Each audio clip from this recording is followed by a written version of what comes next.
Value this time in your life, kids. Because this is the time in your life when you still have your choices. And it goes by so fast. When you're a teenager, you think you can do anything, and you do. Your 20s are a blur. 30s, you raise your family, you make a little money, and you think to yourself, what happened to my 20s? 40s, you grow a little pot belly, you grow another chin. The music starts to get too loud. One of your old girlfriends from high school becomes a grandmother. The 80s, you'll have a major stroke. You end up battling with some Jamaican nurse who your wife can't stand, but who you call mama. Any questions?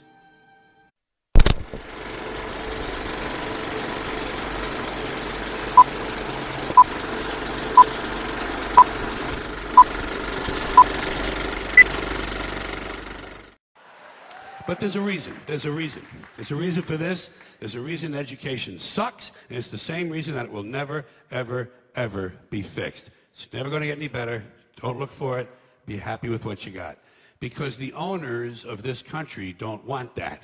I'm talking about the real owners now. The big, the wealthy, the real owners, the big, wealthy business interests that control things and make all the important decisions. Forget the politicians. They're irrelevant. The politicians are put there to give you the idea that you have freedom of choice. You don't. You have no choice. You have owners. They own you. They own everything. They own all the important land. They own and control the corporations. They've long since bought and paid for the Senate, the Congress, the state houses, the city halls. They got the judges in their back pockets, and they own all the big media news, all the big media companies. So they control just about all of the news and information you get to hear. They got you by the balls. They spend billions of dollars every year lobbying to get what they want. Well, we know what they want. They want more for themselves and less for everybody else. But I'll tell you what they don't want. They don't want a population of citizens capable of critical thinking. Capable of critical thinking. Critical thinking. Critical thinking.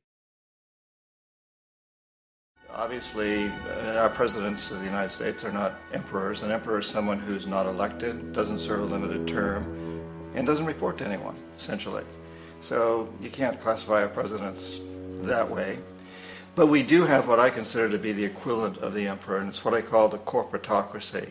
The corporatocracy is this group of individuals who run our biggest corporations, and they really act as the emperor of this empire.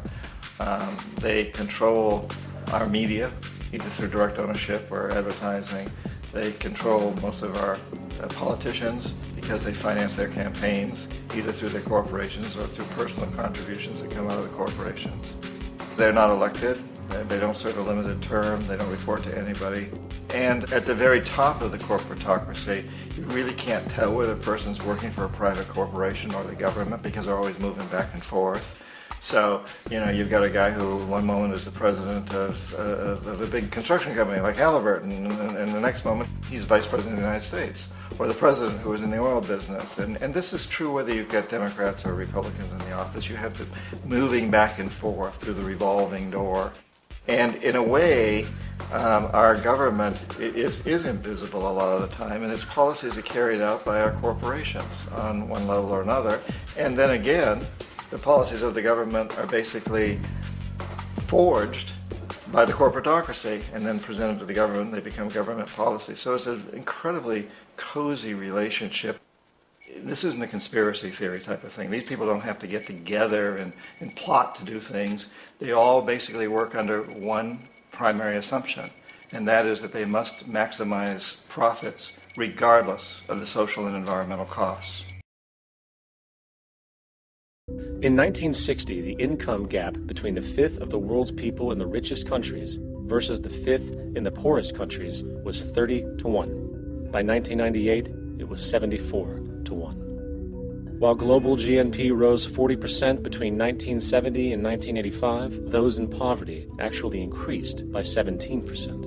While from 1985 to 2000, those living on less than $1 a day increased by 18%.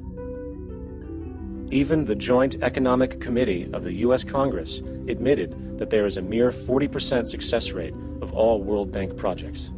In the late 1960s, the World Bank intervened in Ecuador with large loans.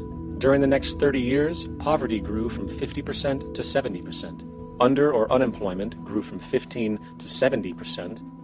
Public debt increased from $240 million to $16 billion. while the share of resources allocated to the poor went from 20% to 6%.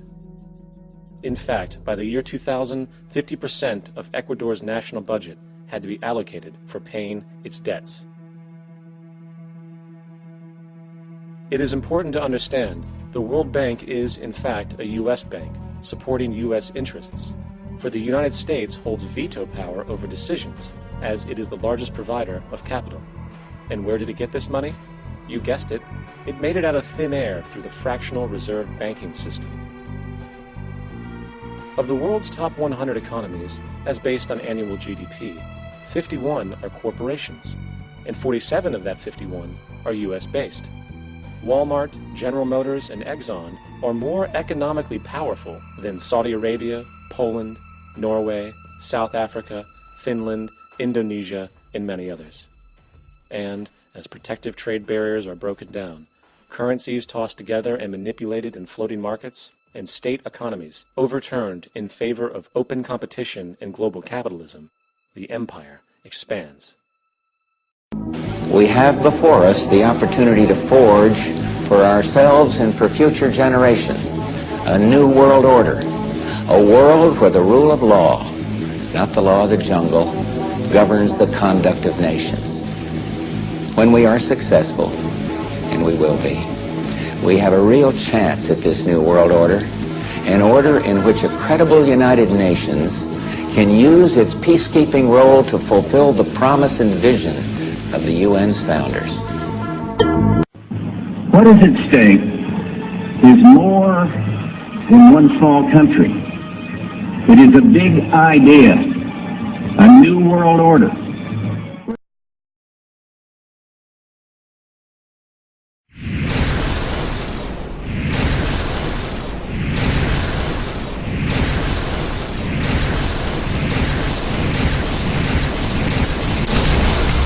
As if a demolition team set off when you see the old demolitions of these old buildings. It looks like one of those scenes of an old building being purposely dynamited and blown up. A new world order where diverse nations are drawn together in common cause to achieve the universal aspirations of mankind: peace and security, freedom, and the rule of law. Watched a building being demolished on purpose knows that if you're going to do this, you have to get at the under-infrastructure of a building and bring it down.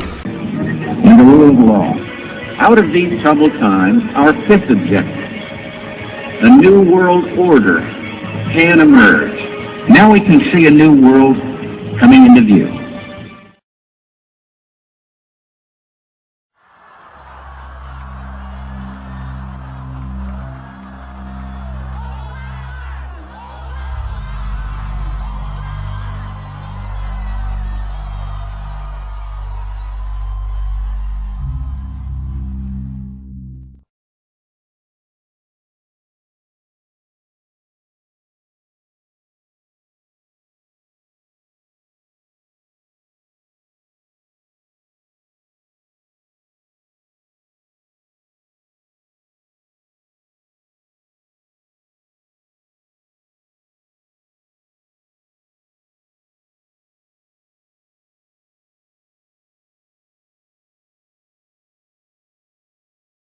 Pentagon, the day before 9/11, Secretary of Defense Donald Rumsfeld declared war, not on foreign terrorists.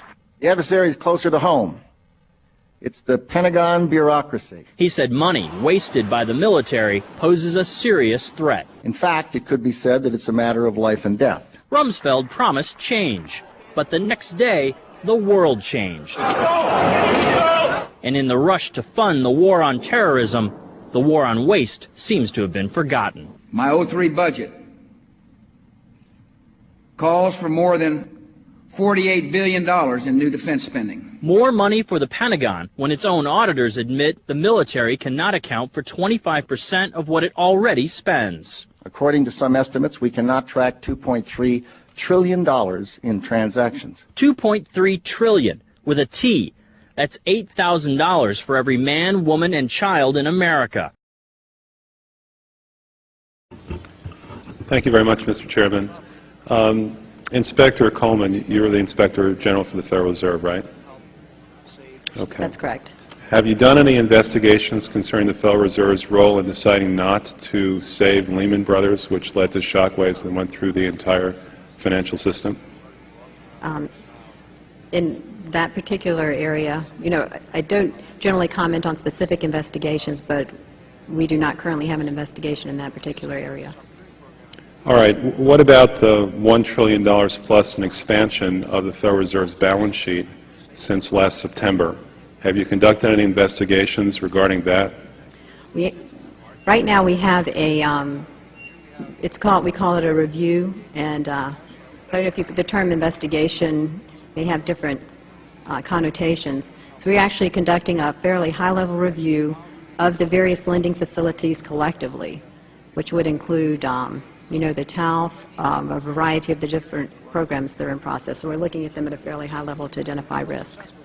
Well, I understand that, but we're talking about events that started unfolding 8 months ago. Have you reached any conclusions about the Fed expanding its balance sheet by over $1 trillion since last September? We have not yet reached any conclusions. Do you know who received that money? For the, we're in the process right now of doing our review, and Right, but you're the Inspector General. My question to you specifically is, do you know who received that $1 trillion plus that the Fed extended and put on its balance sheet since last September? Do you know the identity of the recipients? I do not know. We have not looked at that specific area at this particular point on those reviews. I'm asking you if your agency has, in fact, according to Bloomberg, extended $9 trillion in credit, which, by the way, works out to $30,000 for every single man, woman, and child in this country. I'd like to know, if you're not responsible for investigating that, who is? We have responsibility for the Federal Reserve's programs and operations, audits, to conduct audits and investigations in that area. In terms of who's responsible for investigating, would you mind repeating the question one more time? What have you done to investigate the off-balance sheet transactions conducted by the Federal Reserve, which, according to Bloomberg, now total $9 trillion in the last 8 months? I'll have to look specifically at that Bloomberg article. I'm not, I don't know if I have actually seen that particular one.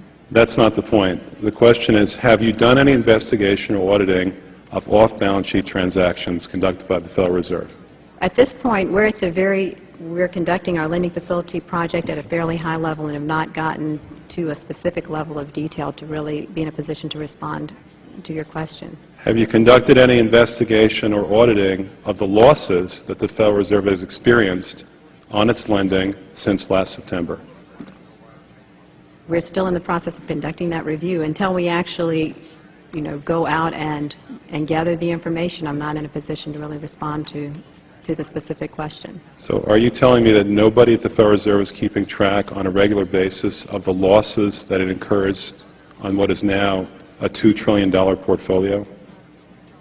I don't know if you're telling me that you're mentioning that there's losses. I'm just saying that we're not, until we actually look at the program and have the information, we are not in a position to say whether there are losses or to respond in any other way to that particular. Mr. Chairman, my time is up, but I have to tell you honestly, I am shocked to find out that nobody at the Federal Reserve, including the Inspector General, is keeping track of this.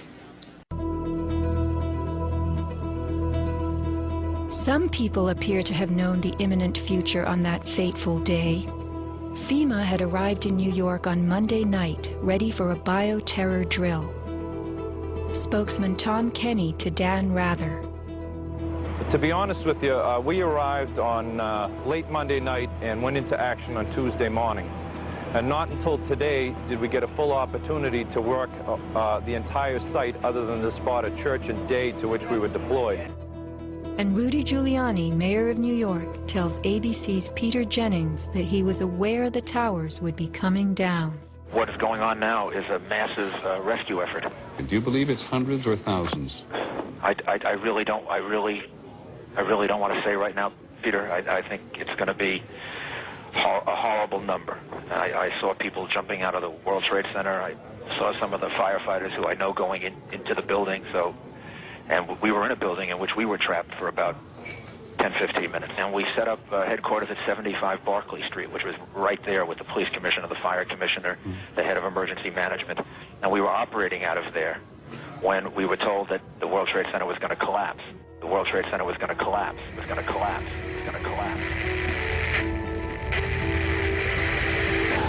Similarly, Larry Silverstein, new leaseholder of the World Trade Center, regretfully declared that a decision was made to pull Building 7 by the end of the day, the last structure added to the World Trade Center complex.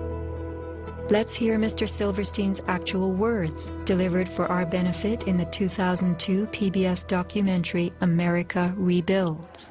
I remember getting a call from the fire department commander telling me that they were not sure they were going to be able to contain the fire. And I said, you know, we've had such terrible loss of life. Maybe the smartest thing to do is pull it. And they made that decision to pull, and then we watched the building collapse.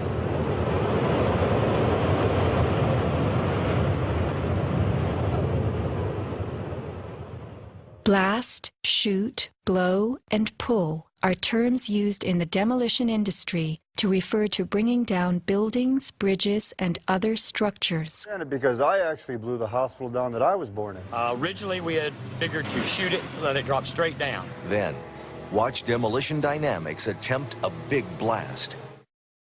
And from Ground Zero's own post-disaster wrecking crew. By mid-December, the Department of Design and Construction had leveled World Trade Center buildings 4 and 5.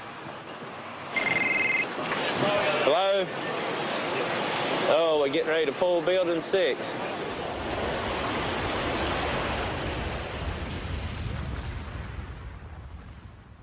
Silverstein, a commercial real estate tycoon with international political connections, acquired a 99-year lease on the World Trade Center complex in the spring of 2001. Throughout the summer, he reworked the insurance policies on his new property, making sure that it was covered for acts of terrorism. Explicit in the lease agreement was Silverstein's right to rebuild the complex if it were destroyed. After 9/11, Mr. Silverstein fought his insurers in court to obtain double his policy limits for the destruction of his property, maintaining that the double hijacking constituted 2 disasters caused by terrorists, not just one. He won and was awarded over $7 billion, a magnificent return on his original $15 million investment. My first reaction is to think about the families of those people, the tragedy, the magnitude of it. However, I firmly believe that we should rebuild.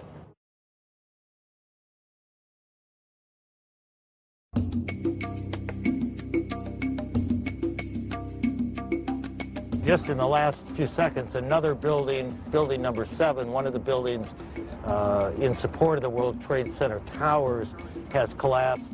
World Trade 7, functioning as the command center for the complex, housed giant diesel backup and oxygen systems, the mayor's protected emergency bunker, and offices for the CIA, Secret Service, Department of Defense, and Securities and Exchange Commission. Its other tenants were insurance companies, brokerages, and banks. No plane hit Building 7, but at 5:20 p.m. on September 11th, it collapsed in a heap on the ground. Some damage to Building 7 is said to have been caused by debris from Tower 1. Though this New York Times article tells us Building 7 burned like a giant torch, the only visuals that exist are of unidentified smoke and a few small fires. Compare this to the wallop sustained by World Trade Center 3, 4, 5, and 6. Positioned right below the towers, damage to the surrounding World Trade Center buildings was infinitely worse. Still, the structures held up. But somehow, rescue workers knew that Building 7 would fall. You hear that? Keep your eye on that building. It'll be coming down soon. A 47-story skyscraper, Building 7 folded neatly in 6.5 seconds, a textbook descent right into its footprint. Silverstein Properties now tells us that its owner was referring to the team of firefighters inside the building when he spoke of the decision to pulling the firemen out of harm's way. However, there were no firefighters in Building 7, according to FEMA, NIST, and Fire Chief Frank Fellini. They were ordered out at 11:30 that morning. 6 hours later, the building came down. You know, we heard this sound that sounded like a clap of thunder. Turned around, it looked like there was a shock wave ripping through the building, and the windows all busted out, and, you know, it was horrifying. About a second later, the bottom floor caves out, and the building followed after that. Radio host Alex Jones notes the mark of a classic implosion. This is a photo taken 1 second into Building 7's collapse. Notice the crimp. If we look at other controlled demolitions, we see that they first blow one of the central columns so the building falls in on itself. If you don't do this, the building falls outward and can damage surrounding structures. Building 7 had a classic crimp or wedge. Its central column was blown out first, so it didn't structurally damage buildings just a few feet away from it. Remember the mayor's emergency bunker? Ensconced on the 23rd floor of Building 7, it was retrofitted with superglass, water, oxygen, and its own generator. But Mayor Giuliani chose to find emergency shelter elsewhere on September 11th. Why Building 7? Even the media and its experts were confused. The History Channel interviews structural engineer Ramon Gilsans, who points out the obvious crimp and even speaks of the implosion. Engineers are not just focusing on the Twin Towers. The most disturbing structural event was not that the Twin Towers fell, but that Tower 7, ignited by flying debris, fell due to fire alone. Building 7 was a steel frame building, and is the first steel frame building that has collapsed due to fire. The failure of the building was an implosion. So it failed completely different than Towers 1 and 2, in which the floors failed first.